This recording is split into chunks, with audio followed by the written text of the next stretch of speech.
kupenda majirani yako, wewe waliokupenda, uweke umoja na amani katika jamaa zote. Wewe uliyekumbusha jamaa mapashwa yao ya umoja, ubariki jamaa hizi basi ulichounganisha Mungu, hata kitu kisikitenganishe. Baba yetu uliye mbinguni, jina lako lisifiwe, ufalme wako uje, mapenzi yako yafanyike duniani kama mbinguni.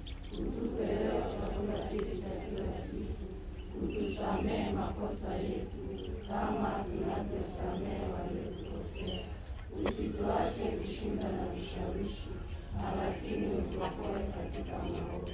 Kwani wako ufalme, uwezo na utukufu milele.